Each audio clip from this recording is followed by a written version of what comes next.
Halo teman-teman semua, selamat datang di video tutorial 3 digit. Kali ini kita akan belajar bersama-sama dengan salah satu fitur kita, yaitu hutang PPN. Fitur ini akan memudahkan teman-teman bagi perusahaan teman-teman yang sudah kena PKP atau pengusaha kena pajak. Maka fitur ini akan membantu teman-teman dalam mengolah pajak teman-teman.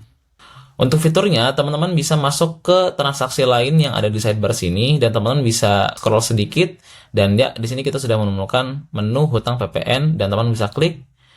Dan di sini kita juga sudah bisa melihat ada sub-sub menu di hutang PPN teman-teman. Yang pertama ada penyesuaian PPN masukan, penyesuaian PPN keluaran, dan juga bayar hutang PPN. Kita akan belajar bersama-sama dari ketiga menu tersebut ya teman-teman.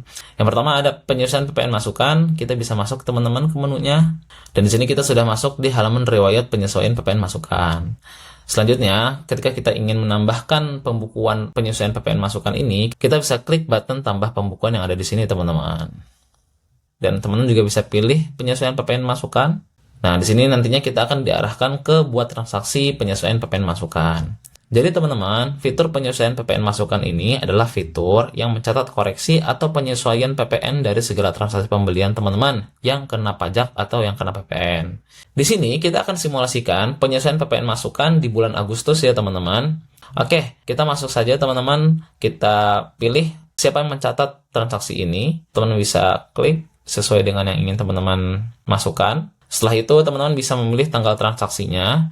Selanjutnya, yaitu proyek dan juga tag-nya. Jika teman-teman ada, teman-teman bisa masukkan juga. Dan masuk ke bagian nomor referensi di sini, teman-teman bisa klik. Dan kita bisa klik search juga untuk lebih detailnya. Di sini, kita akan bisa melihat transaksi-transaksi pembelian yang kena pajak, teman-teman. Karena kita ingin menyesuaikan semuanya, jadi kita pilih semuanya ya, teman-teman. Selanjutnya, teman-teman di sini bisa menginput nominal PPN dari PPN masukannya, teman-teman. Di sini kita asumsikan semuanya kita alokasikan ya. Kita bisa copy paste yang ada di sini. Ya, kita sudah menginput dialokasikannya, teman-teman, dan kita langsung simpan saja. Ya, selamat teman-teman sudah berhasil menyimpan pembukuannya. Oke, di sini kita akan diarahkan ke detail pembukuannya, teman-teman. Teman-teman juga bisa mengecek detail jurnal umumnya. Selanjutnya, di sini kita bisa melihat akun hutang PPN bertambah debitnya sebesar 317.700. Juga akun PPN masukannya tambah juga di sisi kredit, yaitu 317.700, teman-teman. Oke, selanjutnya kita akan menyesuaikan PPN keluarannya, teman-teman. Teman-teman bisa balik lagi ke transaksi lain. Selanjutnya, teman-teman bisa pilih hutang PPN.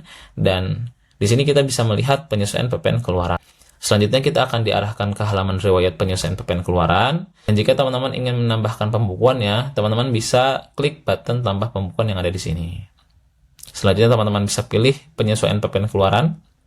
Nantinya teman-teman akan diarahkan ke halaman buat transaksi penyesuaian PPN keluaran. Di fitur penyesuaian PPN keluaran ini, teman-teman hampir sama dengan yang sebelumnya. Yang membedakan adalah fitur ini mencatat koreksi atau penyesuaian PPN dari segala transaksi penjualan yang kena PPN, teman-teman. Oke, kita asumsikan teman-teman, di sini kita ingin menginput penyesuaian PPN keluaran untuk bulan Agustus ya teman-teman. Kita bisa pilih olehnya, oleh siapa dicatatnya. Dan selanjutnya di sini teman-teman bisa sesuaikan juga tanggal transaksinya. Dan jika teman-teman ada proyek dan juga tag-nya, teman-teman bisa masukkan juga. Dan selanjutnya kita bisa masuk ke halaman nomor referensi di sini. Dan teman-teman bisa klik button search yang ada di sini. Di sini kita akan bisa melihat transaksi-transaksi penjualan yang kena PPN, teman-teman. Karena kita ingin menyesuaikan PPN semuanya, sehingga kita pilih semua transaksinya, teman-teman. Oke, kita sudah memilih transaksinya. Selanjutnya, kita bisa menginput nominal dialokasikannya, teman-teman, sesuai dengan nominal yang kena pajaknya, teman-teman, dari setiap transaksinya. Kita asumsikan nominal dialokasikan ini sesuai dengan PPN keluaran dari setiap transaksinya ya. Kita copy paste.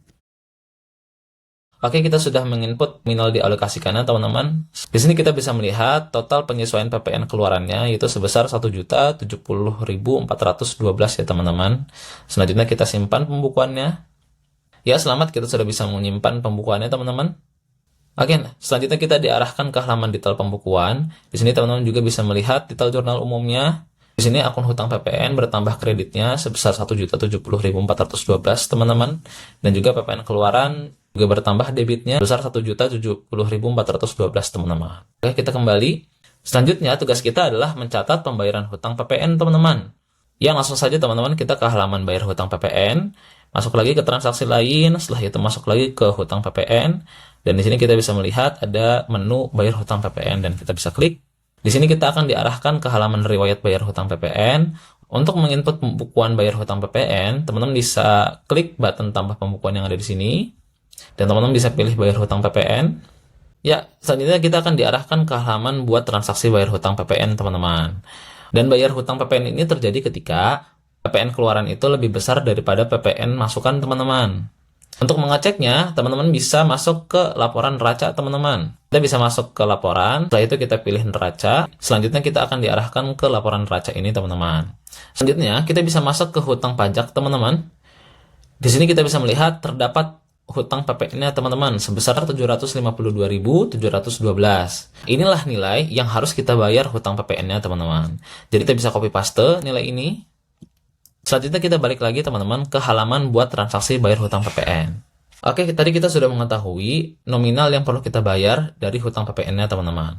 Kita input dulu transaksinya dari mulai atas, teman-teman. Pertama, teman-teman bisa pilih dana keluar darinya dari kas Bank yang mana. Di sini kita coba contoh dari BSI. Selanjutnya teman-teman bisa memilih dicatat oleh siapa. Dan selanjutnya padanya kita bisa pilih Dirjen Pajak ya, teman-teman. Selanjutnya teman-teman bisa sesuaikan tanggal transaksinya. Jangan lupa ya, teman-teman, untuk pembayaran pajak ini maksimal adalah tanggal 15 di bulan selanjutnya. Karena kita ingin membayar PPN yang di bulan Agustus, otomatis maksimal kita pembayarannya adalah tanggal 15 di bulan September ya, teman-teman. Nah, ini kita ingin membayar di tanggal 1 September. Selanjutnya, kita masuk ke bagian proyek dan tag ini. Jika teman-teman ingin menginput proyek dan tagnya juga teman-teman bisa ya. Selanjutnya, teman-teman bisa memasukkan deskripsi transaksinya ya, teman-teman. Di sini kita bisa masukkan. Oke. Selanjutnya, teman-teman bisa input nominal bayar hutang PPN-nya. Tadi kita sudah copy ya, teman-teman, dari laporan neraca hutang PPN-nya. Selanjutnya, jika dirasa sudah, teman-teman bisa simpan pembukuannya. Selamat, teman-teman, sudah berhasil disimpan. Kita bisa melihat detail pembukuannya, teman-teman, dan teman-teman bisa juga melihat detail jurnal umumnya.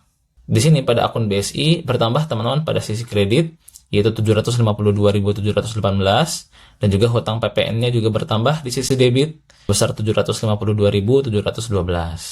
Baik, kita coba cek lagi ya, teman-teman, di neracanya. Kita masuk lagi ke laporan neraca, dan kita coba pilih lagi hutang pajaknya, dan kita bisa lihat hutang PPN di sini. Ya, hutang PPN-nya di sini sudah 0 ya, teman-teman, karena sudah kita bayarkan hutang PPN-nya. Baik, begitu teman-teman video tutorial hutang PPN. Semoga bermanfaat. Sampai jumpa di video tutorial lainnya. Selamat mencoba!